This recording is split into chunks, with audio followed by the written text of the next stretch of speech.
नमस्कार, मैं हूं आपका दोस्त विनोद शर्मा। फिलहाल भिवानी के आसी गेट पर पुतला दहन किया गया है, जो कि पहलगाम में बड़ा हादसा हुआ। आतंकवादियों ने हिंदू हैं या नहीं हैं ये पूछकर सीधा हमला किया और 28 लोगों की जान ले ली।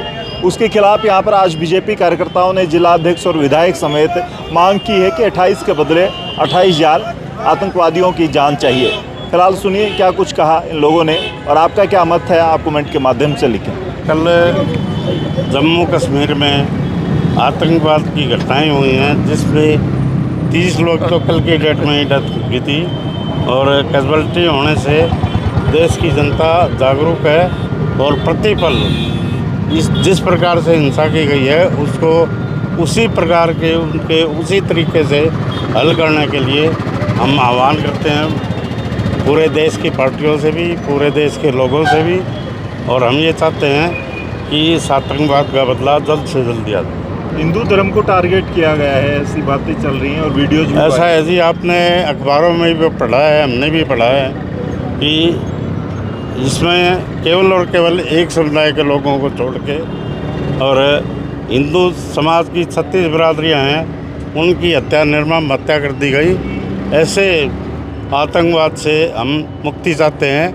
देश मुक्त होगा तो हम आगे बढ़ेंगे। निश्चित रूप से हमारा ये देश आतंक विरोधी गतिविधियों में एकजुट होकर लड़ाई लड़ने के लिए तैयार हो। और जो भी 36 बिरादरी मिलके जो भी इसका नेतृत्व करना चाहते हैं, हम सब उनके लिए तैयार खड़े हैं। आप जब भी हमें बुलाएंगे हम इसके लिए अवश्य आपके पास। 28 के बदले 28,000 की मांग कर रहे थे, नारे लगा रहे थे आप लोग भी।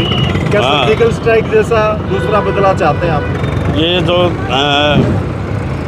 दूसरा बदला इससे भी भयंकर हो, इसके लिए हम लोग भारतीय जनता पार्टी के आज झांसी चौक पे इकट्ठा हुए हैं और सब लोग मिलके इसके आतंकवाद के विरोध में काम कर रहे हैं। आतंकवाद का जो गुस्सा है, हमारे जो गुस्सा सब लोगों के अंदर है, उसके लिए हमने आतंकवाद का यहाँ पर पुतला फूंका है कि इस प्रकार से जो धर्म को पूछ करके जो पहली बार इस प्रकार की घटना की गई है कि धर्म के नाम ले लेकर भाई तुम्हारा क्या नाम है, तुम्हारा क्या नाम है, और उसको गोली मारी गई है। ये आज से पहले कभी इस प्रकार का कश्मीर में इस प्रकार की घटना कभी हुई नहीं थी। ये पहली बार ऐसा है कि धर्म के नाम पर पूछ कर जो टूरिस्ट लोग हैं उनको मारा गया है। और ये सारा का सारा आघात कश्मीर के लोगों के ऊपर है कि जो टूरिज़्म के माध्यम से वहाँ के जो अच्छे लोग हैं, जो जिनके अंदर हिंदुस्तान के प्रति अच्छी भावना है, जो लोग सारे हिंदुस्तान को एक लेकर मान कर चलते हैं, उन लोगों को भी आघात होगा कि लोग वहाँ पर जाना कम करेंगे डर की वजह से। और ये सरकार दावे करती है कि आतंकवाद को हमने ख़त्म किया है। कश्मीर की अगर बात करें, सरकार आपकी है केंद्र में जो है, और इसके बावजूद जो है क्या पुतला फूंकने से कार्रवाई हो पाएगी? नहीं, कार्रवाई की मांग नहीं, कार्रवाई की कोई मांग नहीं। कार्रवाई के लिए तो गृह मंत्री अमित शाह जी कल रात को ही वहाँ चले गए थे, वहाँ बैठे हैं और मोदी जी वापस आ गए। कार्रवाई के लिए नहीं फूंका गया पुतला। ये तो हमारी भावनाएं हैं आतंकवाद के लिए कि आतंकवाद जिस प्रकार का ये कश्मीर के अंदर लगातार चला रहा था और अब मोदी जी की सरकार बनने के बाद उसको दबाने का हमने पूरा प्रयास किया और तकरीबन दब भी गया था। वहाँ पर अब सौहार्दपूर्ण का व्यवहार था। और क्योंकि मैं तो इस बात के लिए प्रत्यक्ष गवाह हूँ, क्योंकि मैं भी 2 महीने पहले कश्मीर के अंदर गया था परिवार के साथ में। लोगों में रोष है, वो कह रहे हैं कि अब मोदी जी 56 इंच का सीना दिखाएं के बदले जो 10 शेर लाने की बात थी वो अब की जाए। देखो, मोदी जी का जिस प्रकार का व्यवहार है, मोदी जी देश को आगे जिस प्रकार से बढ़ाने लग रहे हैं, और वो आप लोगों ने पहले भी देखा है कि बदला किस प्रकार से मोदी जी ने लिया है, और अब भी इसी प्रकार से उसका रिएक्शन होगा। आतंकवाद के खिलाफ हमारे मोदी जी बिल्कुल चुप नहीं रहते हैं और वो उसका रिएक्ट जरूर करेंगे। पहलगाम में इतना भयंकर नज़ारा देखने को मिला, आतंकवाद का एक विकृत चेहरा, एक निकृष्ट चेहरा देखने को देश को मिला। बहुत ही शर्मनाक है और हमारे देश के 28 परिवारों ने अपने लोगों को खोया है।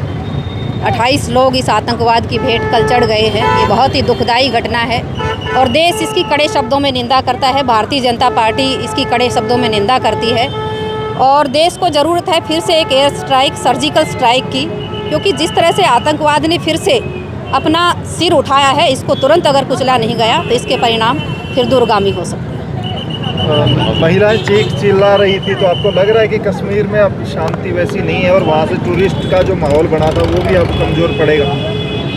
देखिए, भारतीय जनता पार्टी की सरकार ने अमन चैन और शांति कायम करते हुए जिस तरह से वहाँ वातावरण बनाया था, उस देश की एकता को, अखंडता को, उस भाईचारे को छिन्न भिन्न करने के लिए इस तरह की साजिश मैं समझती हूँ ये पाकिस्तानी साजिश है, जिसका जवाब देश की सरकार और देश की सेना डट करके देगी।